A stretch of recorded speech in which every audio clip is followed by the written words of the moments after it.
Yan, praise God. Malapit na po tayong matapos ng ating Ephesians book study.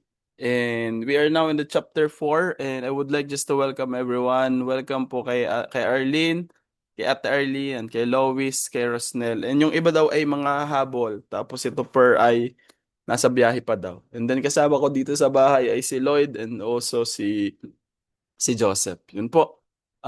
Salamat po sa lahat ng mga kasama natin ngayon and let us start with our lesson. So before tayo magsimula, siguro po tayo ay mag-pray muna. Can we close our eyes and let's bow down our heads. Thank you, Jesus, for this wonderful day that you have given us.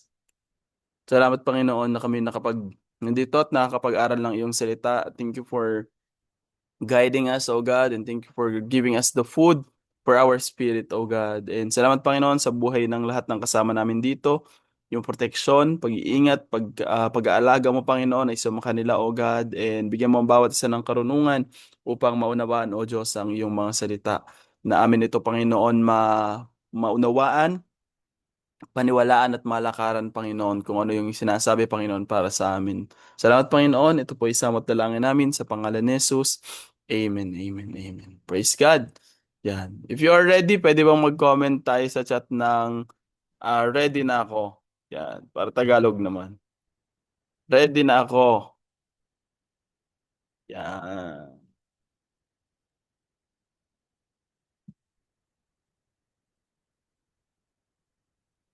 Yan. Praise God. Praise God. The book of Ephesians chapter 4 flows, maganda yung flow niya dun sa mismong book kasi 'di ba yung buong chapter 1 to 3 focuses on the doctrine, ano ba yung Christian faith, ano ba yung dapat pinaniniwalaan natin. So basically, chapter 1 to 3 focuses on the belief or the doctrines dapat natin paniwalaan. On the other hand, yung chapter 4 naman po ay nakafocus on how we can transition from those beliefs into practice. Ibig sabihin kung paano mamuhay ang mga Kristiyano. So parang nagkaroon ng gear shift, no, from belief to behavior or from belief to application. And isa sa mga a few of the topics or themes na pinag-usapan dito is yung idea of spiritual maturity and growth, and then we talk about spiritual gifts and leadership roles, and also putting off our old life, yung dati nating buhay, alisin yung dati nating buhay, and then to live a new life. Welcome, Janelle. So, chapter 4, yung verse 1 to 6 focuses on yung ina-urge ni Paul or ini-encourage ni Paul yung mga believers to live a worthy lives. To live a life that is worthy of their calling and to persevere in unity. Ano ibig sabihin nito? Akala ko dati, to live worthily is parang ipakita mo lang sa mga tao na mabait ka, na ganito ka. Pero yung word na ginamit mismo ni Paul dito, the word live worthily, literally means, yung direct translation niya is to live according to your calling. Ibig sabihin kung paano ka tinatawag ng Panginoon, kung ano yung pagtawag ng Panginoon sa iyo, ganun ka dapat mamuhay. And then from verse 7 to 12 naman, pinag-usapan dito kung paanong ang Lord ay nagbibigay ng grace at nag-i-equip sa mga Christian to live a spiritual life and para i-equip yung mga believers, especially those who are ministering to others. And then mababasa naman natin sa verse 13 hanggang 16 yung tinuturuan dito kung gaano kahalaga at tinuturo dito yung idea of spiritual maturity. Kung saan, yung spiritual maturity kasi, siya yung nagbibigay ng stability sa ating buhay pananampalataya. Amen? Kasi kapag ka ang isang, alam niyo, parang sa isang bata, kapag ka ang isang bata ay maliit pa, babago pa lang natututong maglakad, pawabol-wabol sila, di ba? Yung patumba-tumba, padagasa-dagasa. The same way, when we are spiritually mature, nagkakaroon din tayo ng stability sa ating buhay. You can walk straight, you can choose your path, nakakapag-decide ka na kung saan mo gustong maglakad. Unlike when you are a baby Christian na kung saan ka ginaguide, dun ka na sunod.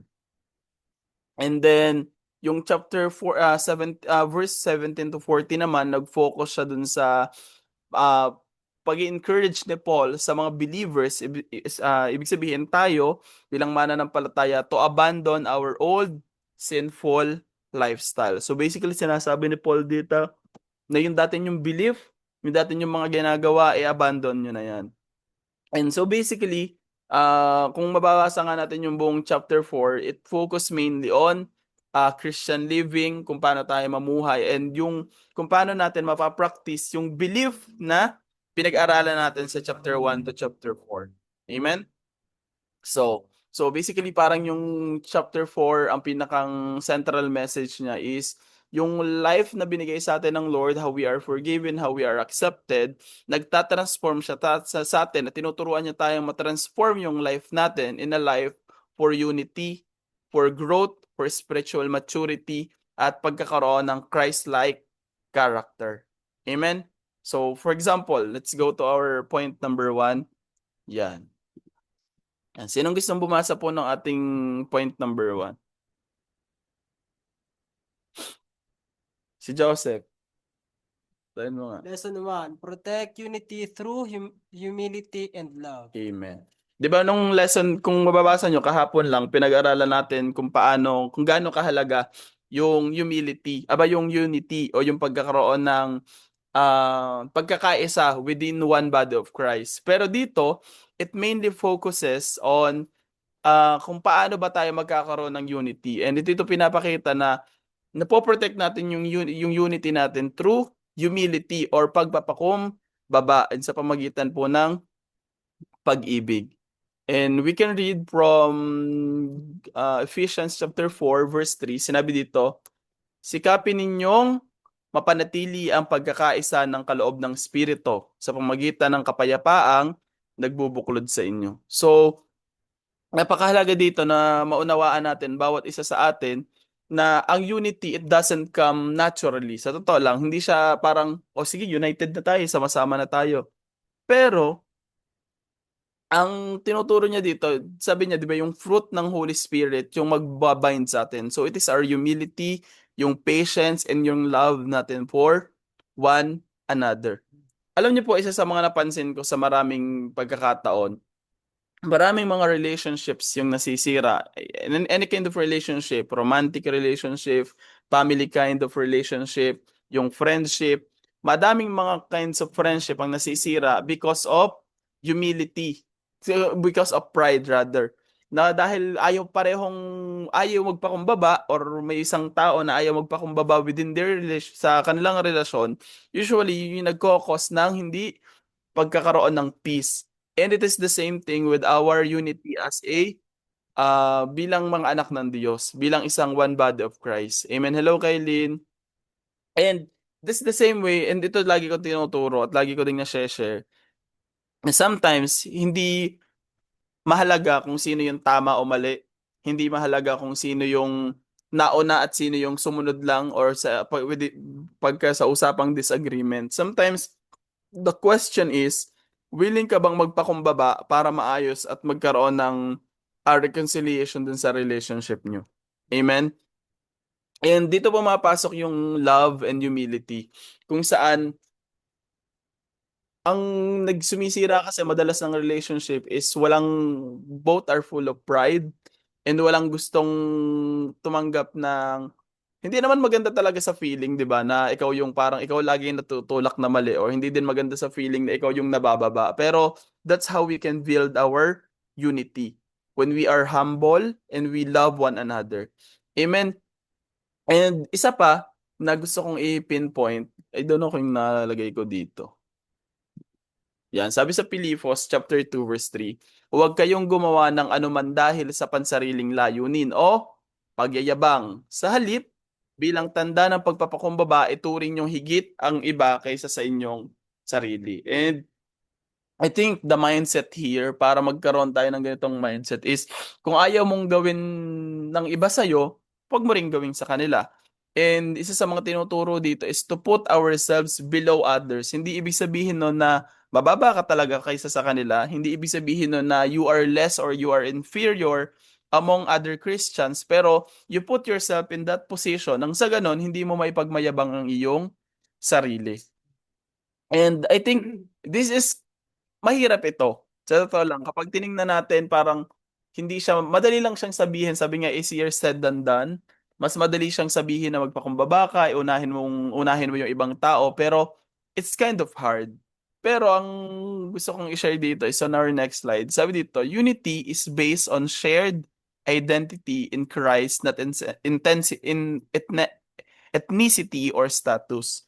Ibig sabihin, in order for us to have this unity, in order for us to love one another, in order for us na magpakumbaba sa harapan ng ating mga kapwa mananampalataya, napakahalaga na malaman ng bawat isa kung ano ba yung identity natin kay Kristo. And through our identity in Christ, na malaman mo na, kapatid ko to kay Kristo, kapatid ko to sa pananampalataya, itong tao na to ay minahal din ng Diyos. The more that you see yourself na similar sa kanila at pareho yung identity na hinahawakan mo, then it is easier for you to align yourself with that person.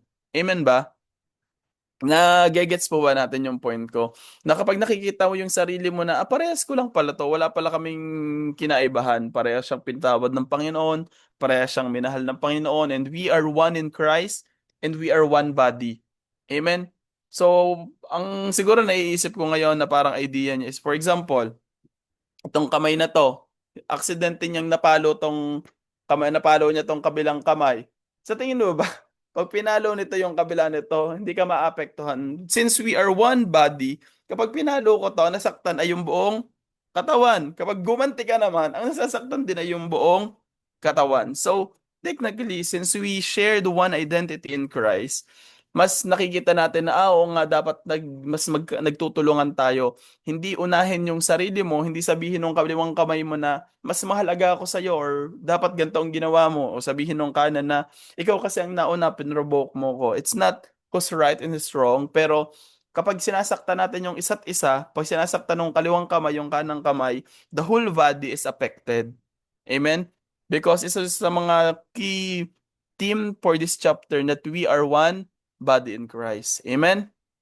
Pwede bang i-chat natin dyan sa ating chat box that we are one body in Christ. Amen. We are one body in Christ. Amen.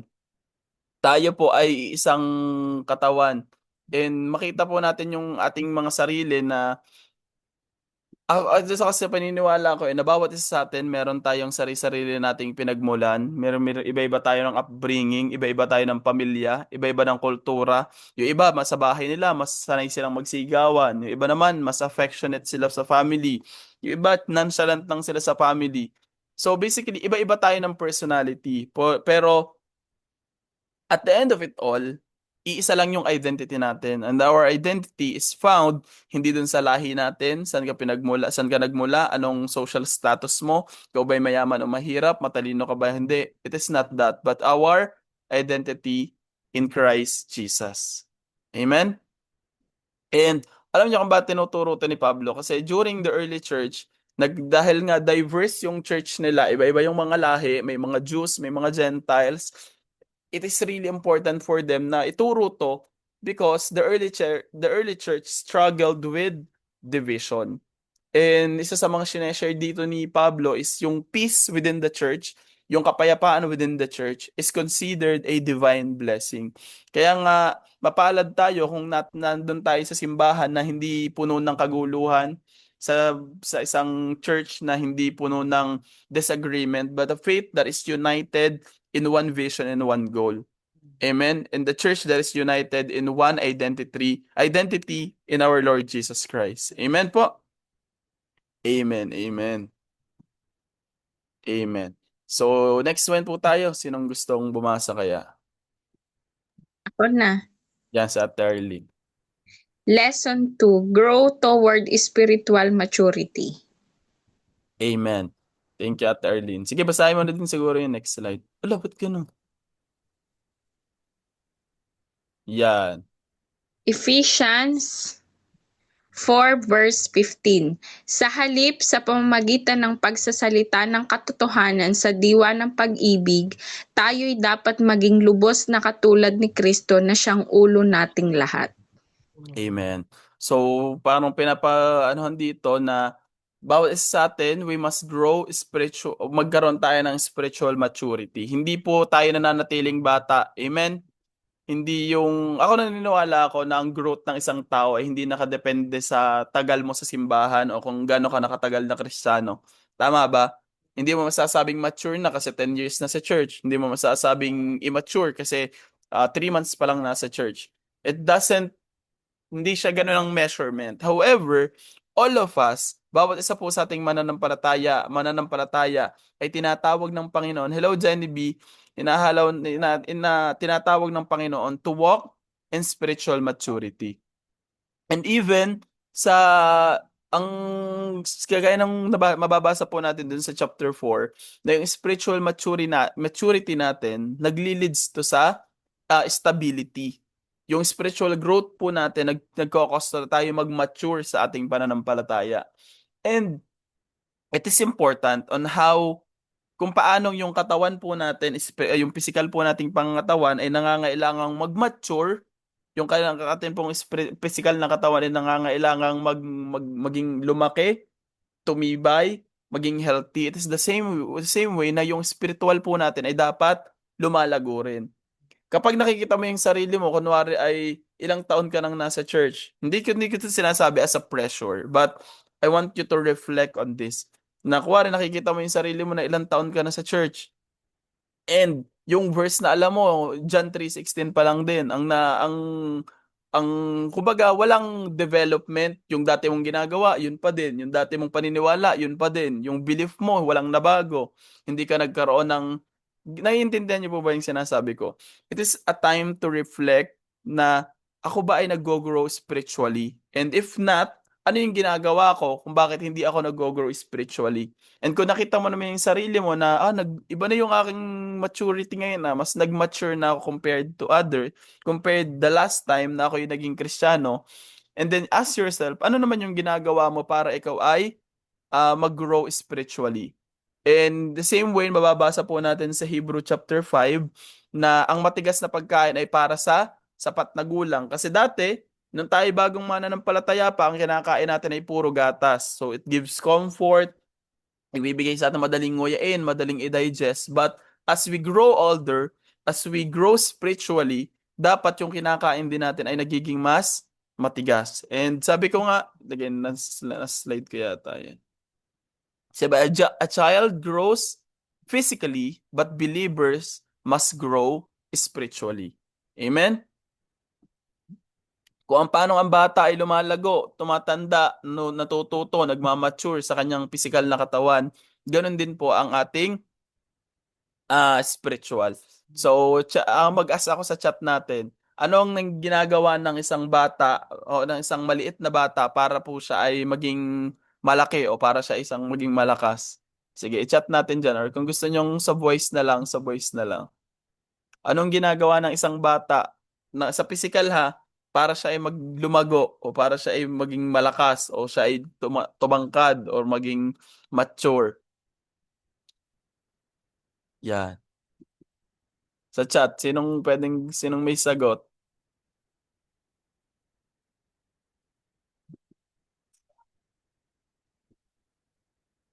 Yeah. Anong ginagawa ng isang bata para lumaki? Para maging malakas, para matuto, para mag-mature? Yeah. 'Di ba? Ang isa sa mga ginagawa ng isang tao, ng isang bata, sige, basahin natin yan dyan. Kumakain ng pagkain na hindi nagatas. Amen? Imagine mo, 16 years old ka na, naggatas pa din ang kinakain mo, hindi ka pa rin kumakain ng tinapay, di ba? O ano pa, ang bata ay nag-aaral, ang bata ay natututo, ang bata ay dinidisiplina ng magulang, ang bata ay kumakain ng gulay, ang bata ay nag-exercise, di ba ginagalaw niya ang kanyang katawan? And yung truth po na to, yung bagay na to is also parallel to our spirit. Una, kailangan natin kumain the same way na ang physical natin ay kumakain, our spiritual must eat. Kailangan natin kumain. Kung paano din ang isang bata ay para mag-mature, para siya ay matuto, siya ay nag-aaral. The same way na ang ating spiritual po, in our spiritual, we must study spiritual things. kung paano po ang bata ay dinidisiplina, ganun din po ang ating spiritual that we must discipline our spirit. Diba? The same way din na ang ating katawan ay nag-exercise, ay ina-exercise din po natin dapat yung ating spirit. Amen? And how do we exercise our spirit? Through our faith, sa pamagitan po ng ating pananampalataya. So, Kuya Kenneth, anong ibig sabihin nito pagdating sa yung real life application? You must study your Bible. And kagaya po ng ginagawa nating Zoom Bible reading, ito po ay mahalaga upang tayo po ay makapag-aral ng salita ng Diyos. And other than that, mahalaga po na tayo ay connected to a church community. Dapat po ay dumadalo tayo sa church, hindi lang basta dumadalo, kundi meron po tayong community ng mga mananampalataya na nagsasurround sa atin. Amen? And this is my personal belief and this is my personal opinion lang. I believe na a big part of our spiritual growth happens on our alone time with God. Amen? O kahit dumadalo ka pa ng 5 conference araw-araw, kahit dumadalo ka pa ng church linggo-linggo, kahit dumadalo ka pa ng mga discipleship cell group, ang isa talaga for me na napakahalagang matutunan ng bawat isang mananampalataya, bawat isang Kristiyano is yung quiet time niya with the Lord. I think sa akin personally, mas malaking naging impact nung personal relationship ko with the Lord, yung quiet time ko with the Lord, compare dun sa aking mga ginagawa outside of my personal time with the Lord. For example, the church. Amen.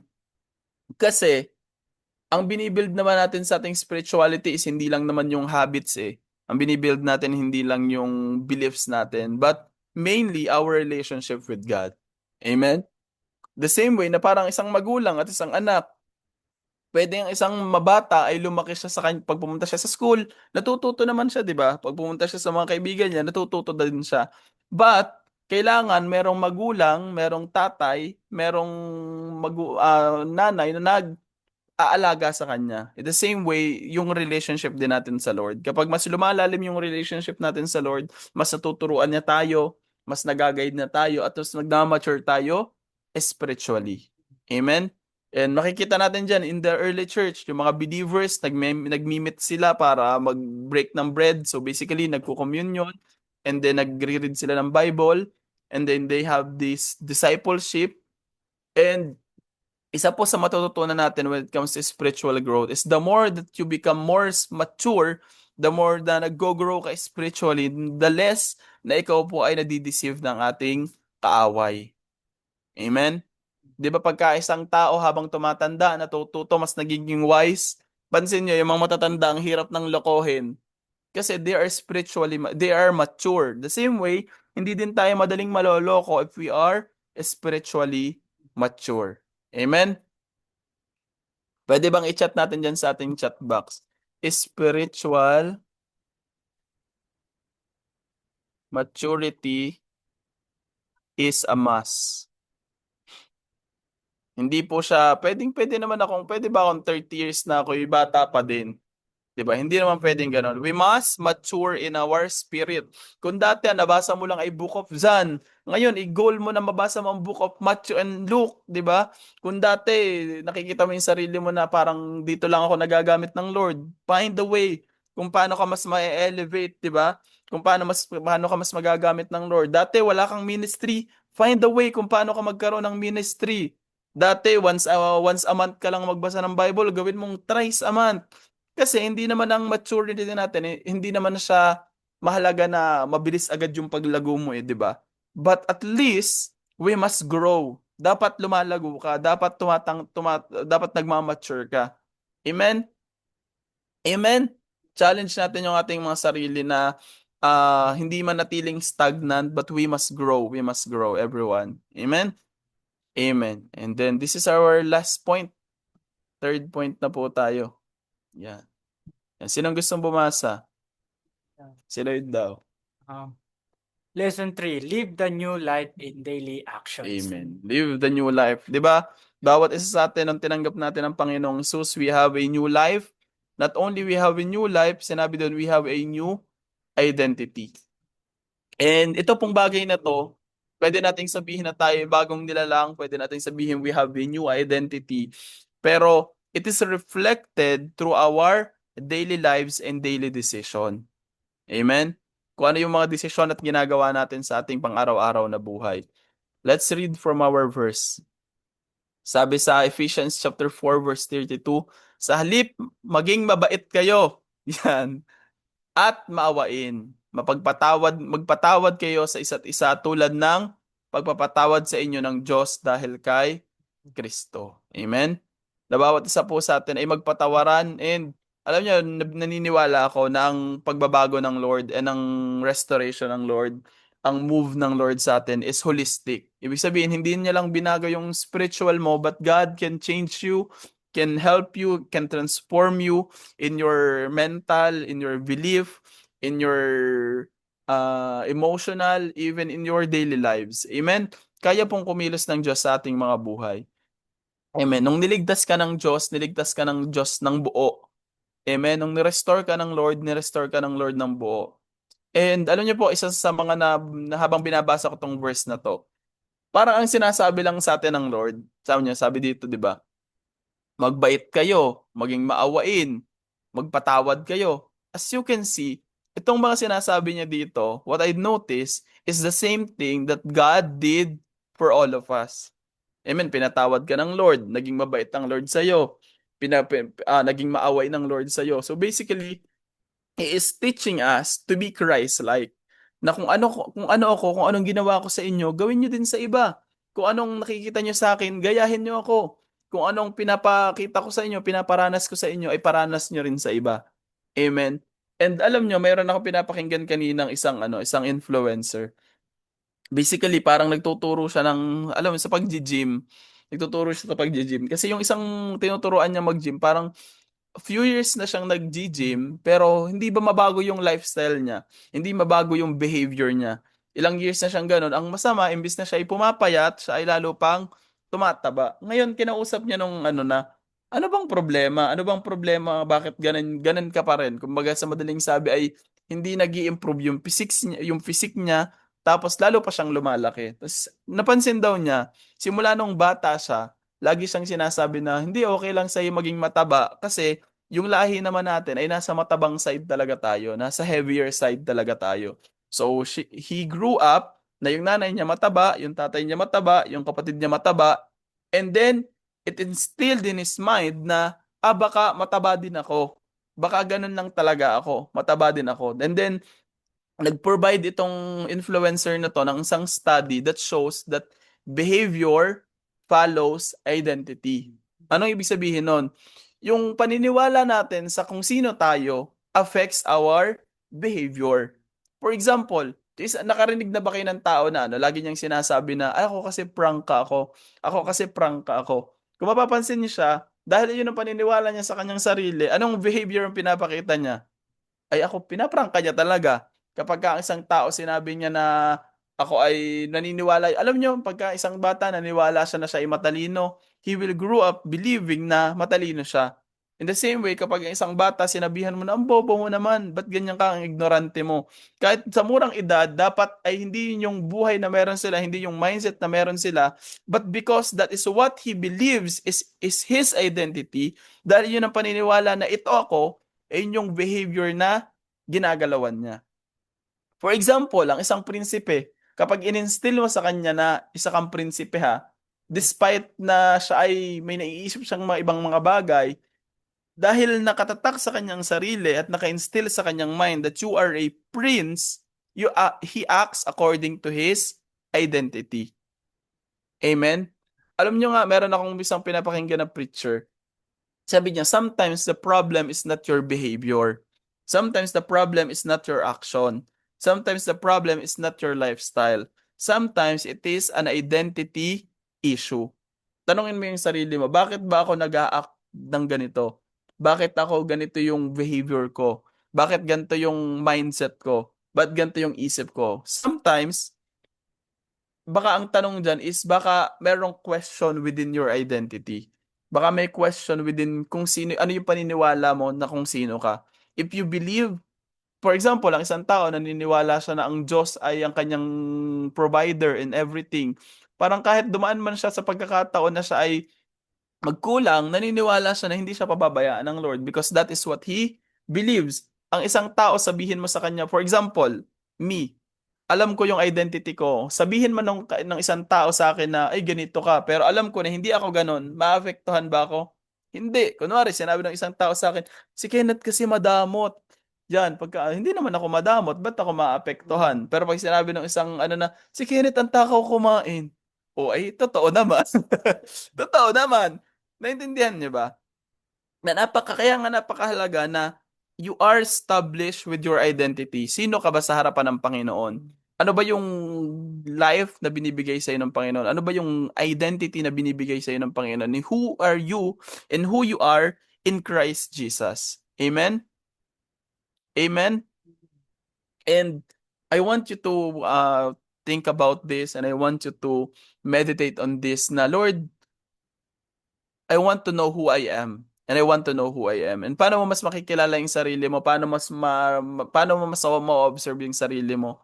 Sa tao ba? Sa atin sa physical? Paano mo makikita na madumi ang mukha mo? Or paano mo makikita na okay na yung itsura mo? On the physical lang ha.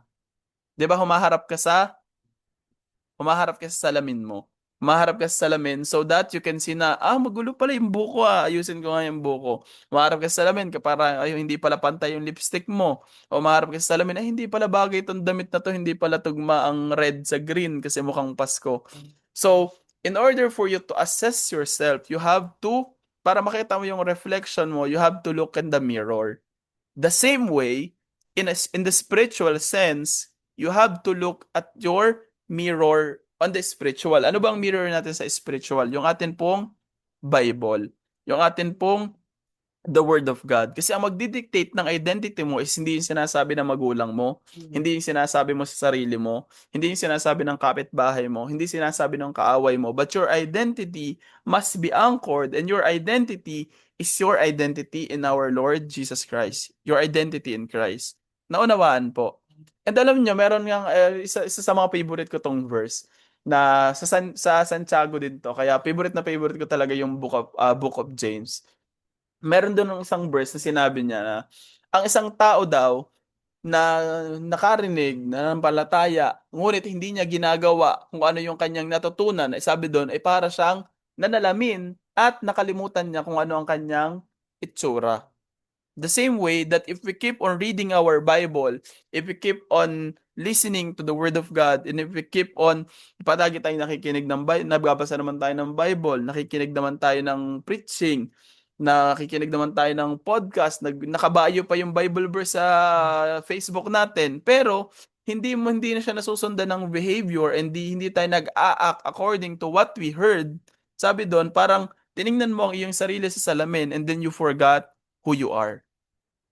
Amen? Kaya nga po, behavior follows identity. Pwede bang i-chat natin dyan sa ating chat box? Behavior follows identity. Yan. Behavior follows identity. Ibig sabihin yung behavior natin naka-anchor dyan dun sa ating pagkakakilala sa ating mga sarili. Amen? And this is our last word that I want to share to everyone. Believers live by grace, not law, but God produces transformation. Sabi ko nga po dun sa turo ko nung last week nung Sunday, hindi natin kaya ito on our own. You cannot change your own. Hindi mo kayang baguhin yung sarili mong lifestyle. Hindi mo kayang baguhin yung sarili mong behavior. Pwedeng magbago ng konti, pero in the root of it all, on the inside, meron pa rin eh. Pero, with the help of the Holy Spirit, with the help of abiding in our Lord Jesus Christ, the more that you spend your time with God, nagkakaroon ng revelation sa'yo kung sino ka ba talaga bilang anak ng Diyos. Amen? And sabi ko nga, we live through the grace of God, and I believe na tayo din ay tinatransform sa pamagitan din ng biyaya ng Panginoon. Amen? Amen, amen. Praise God. Praise God. Sige po, bago tayo siguro maghiwa-hiwalay, tayo muna ay picture taking. Yan. Sama kayo, Lloyd. Ang ilaw niyan, tay. Maganda kasi ang lighting dito eh. Ito, ang kinis ko. Ikaw nga din. Di ba? Makikita nila tayo. Flattered tayo sa mga sarili natin. Sige po, picture po tayo. Jenny B. Sama ikaw ulit, Joseph. Si brother, ano pala na dyan si brother Leonard. 1, 2, 3.